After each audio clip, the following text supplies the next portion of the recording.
Então aqui é em relação à tenacidade, tá? Conhece-se como tenacidade a resistência que o mineral oferece ao ser rompido, esmagado, curvado, rasgado, tá? Em resumo, é sua coesão, tá? Em termos seguintes, usam-se para descrever as várias espécies de tenacidade dos minerais os seguintes termos, tá? Então eu posso ter um mineral quebradiço, que ele quebra com facilidade, né? Tem um mineral maleável, um mineral maleável, eu consigo cortar pequenas fatias dele, entendeu? E aí, se vocês tentarem cortar uma rocha, peguem uma rocha aí na rua, se vocês tentarem serrar essa rocha, vocês vão ver que ela muito provavelmente ela vai se desfazer, tá? Porque boa parte dos minerais eles são quebradiços ou sectes, tá? Então tu não consegue cortar uma lâmina delgada, uma lâmina fininha desse mineral, entendeu? Então normalmente os minerais eles não têm essa propriedade, então isso é um jeito interessante de tu eliminar. Outro mineral é o mineral sectile, é um mineral que pode ser cortado em aparas delgadas com canivete. Então a gente consegue cortar pequenas partes dele com canivete, tá? E a outro tipo é os minerais podem ser dúcteis, tá? É um mineral que ele pode ser estirado para formar fios, tá? Isso tem pouquíssimas exceções, que é os metais, tá? Cobre, ouro e prata são os três minerais que a gente encontra, três metais que a gente encontra puro na natureza, tá? Então são basicamente eles que são dúcteis, tá? Tem minerais que eles podem ser encurvados, mas não retornam a forma primitiva quando a pressão cessou. Então eu posso curvar o mineral, mas depois ele vai ficar curvado, tá? Acho que as micas são assim, agora não tenho certeza do exemplo correto, mas acho que as micas são assim, tá? E aí tem os minerais que são elásticos, é um mineral que depois de ser encurvado ele retoma a sua posição original ao cessar a pressão, tá? Esse é o caso, os metais também eles são assim, tá? O ouro especialmente ele consegue esticar ele até um limite, né? Depois de um dado limite ele já vai entrar na área de ductibilidade, tá? E aí ele retorna ao tamanho normal dele. Tem outros minerais também, agora não consigo me lembrar de um exemplo, mas se vocês procurarem na internet vocês encontram facilmente minerais dúcteis, tá? Então vamos adiante. Aí tem a densidade relativa, né? O que é a densidade relativa? A densidade relativa de um mineral é um número que exprime a relação entre seu peso e o de um volume igual de água a 4 graus. Se o mineral tem densidade 2, a densidade relativa, 2 por densidade relativa, isso significa que um espécime dado deste mineral pesa 2 vezes o mesmo que a água possui com o mesmo volume, né? A densidade relativa de um mineral de composição fixa é frequentemente importante auxílio na sua identificação, particularmente quando se trabalha com cristais raros ou pedras preciosas, casos em que outros ensaios danificariam os espécimes, tá? Então, olha só, eu vou explicar aqui isso aqui que eu acabei falando bastante rápido aqui, tá? O que acontece?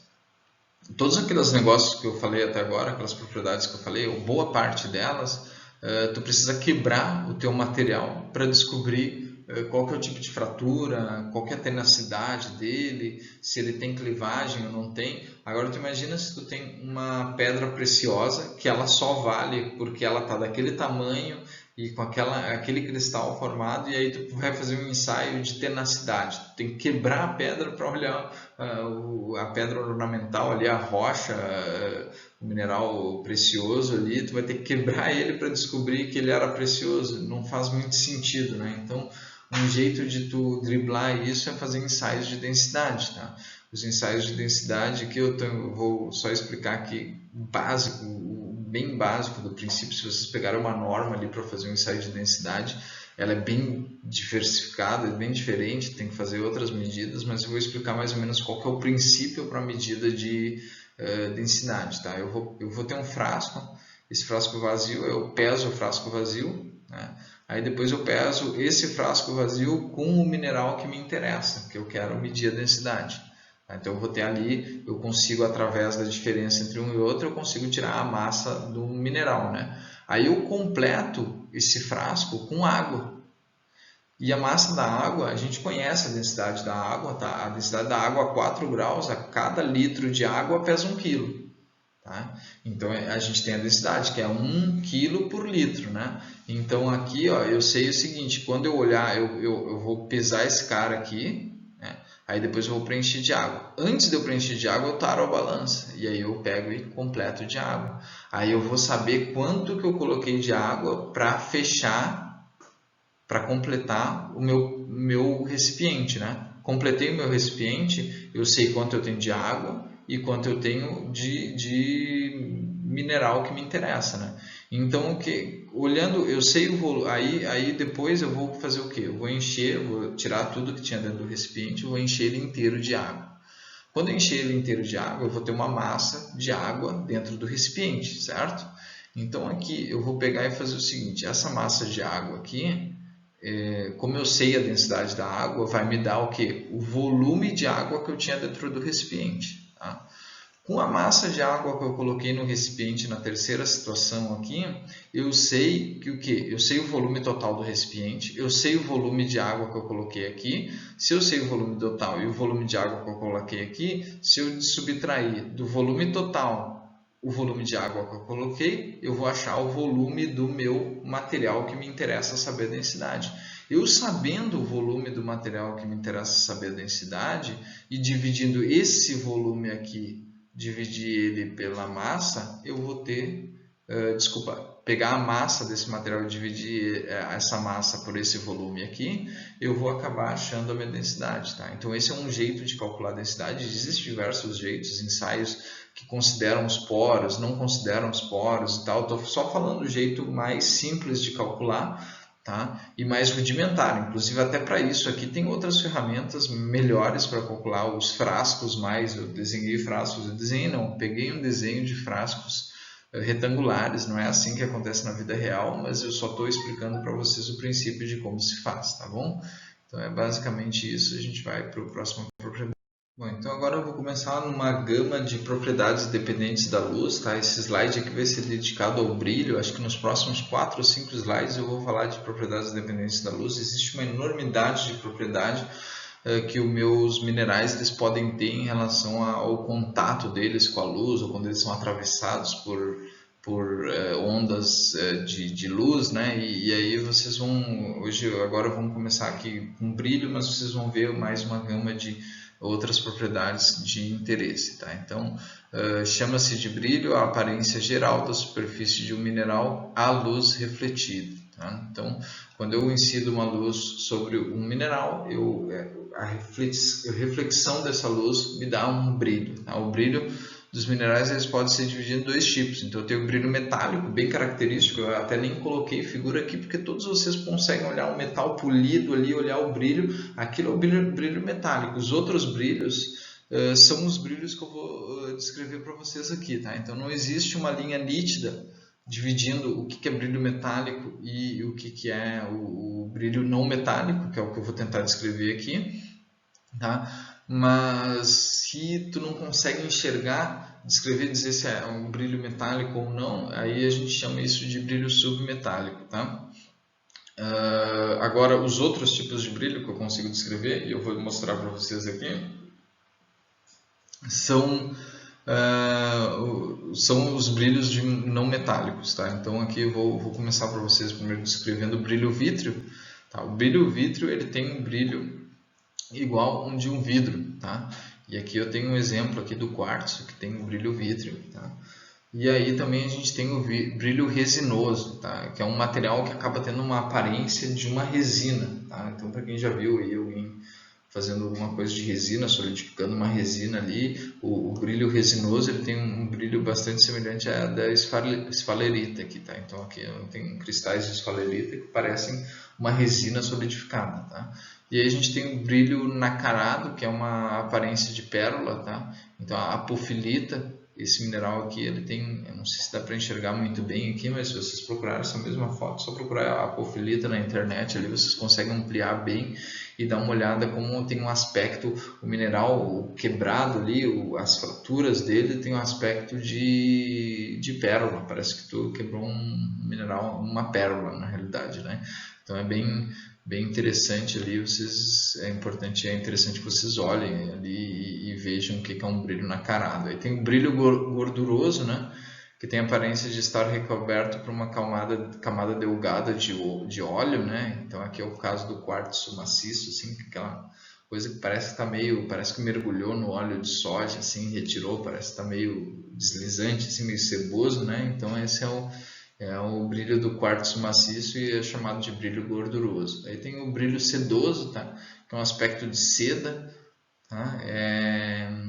É o brilho da malaquita, então para quem já viu ali uma camisa de seda e tal, parece a textura muito parecida com a da malaquita, né? E tem o brilho adamantino, que é um brilho igual ao do diamante. Aqui eu tenho a cerussita aqui como exemplo para vocês darem uma olhada, tá? Então esses são os diferentes brilhos dos minerais e os brilhos não metálicos, né? Tem um brilho metálico aí que todos vocês, acho que tem uma peça de metal aí, é só dar uma olhada para ela assim contra a luz, vocês vão ver como é que é o brilho metálico, é muito bonito, tá? E aí esses são os tipos de brilho diferentes, tá? Então vamos seguir aí com propriedades dependentes da luz, que são muitas. Aqui a gente tem algumas simples, outras já nem tanto, né? A cor dos minerais é uma propriedade física, uma das propriedades físicas mais importantes, né?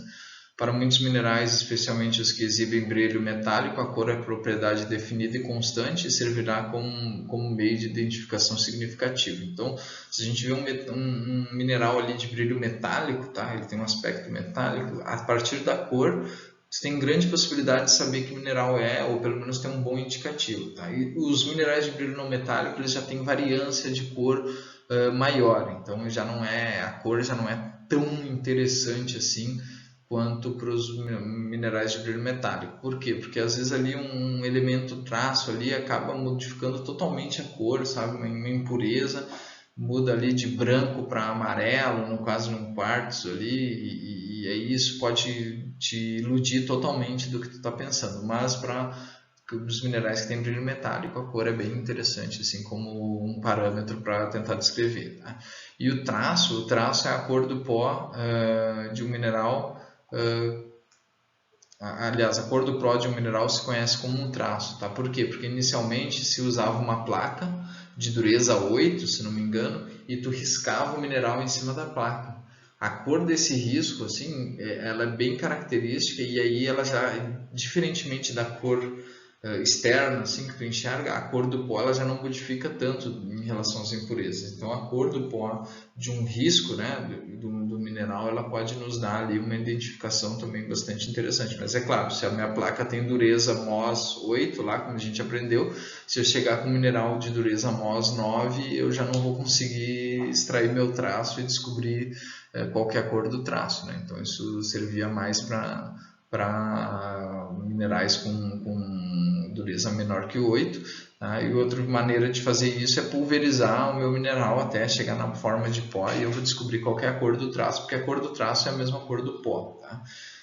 E por sua vez, para quem tiver uma experiência aí no laboratório de metalurgia, moendo mineral e tal, vocês bem vão saber que nem sempre aquele mineral vermelho vai dar um pó vermelho, tá? Então não é sempre assim que acontece, sempre tem uma jogada diferente ali, uma coisa diferenciada na hora de analisar o pó e analisar a rocha, o mineral inteiro é diferente, não é a mesma cor não, para quem pensa que minerais vermelhos vão dar pós vermelhos, não é bem assim, minerais pretos, pós pretos, minerais brancos, pós brancos, tá? Não é bem assim que funciona não, tá?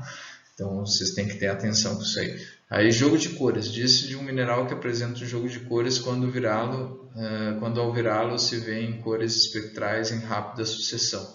Tá? Então tem os minerais ali que eu tenho em casa aqui uma calcopirita, assim, quando tu vira ela assim contra a luz, a parte ruim de não estar tendo essa aula ao vivo mesmo, tu vira ela contra a luz, tu vê várias cores assim, como se fosse um arco-íris, assim. Então isso é um jogo de cores, tá? E aí um mineral iridescência é uma outra propriedade, tá? Um mineral é iridescente quando mostra uma série de cores espectrais no seu interior ou sobre a superfície. Isso é mais para os minerais transparentes, tá? Que eu tenho um exemplo para vocês, ó.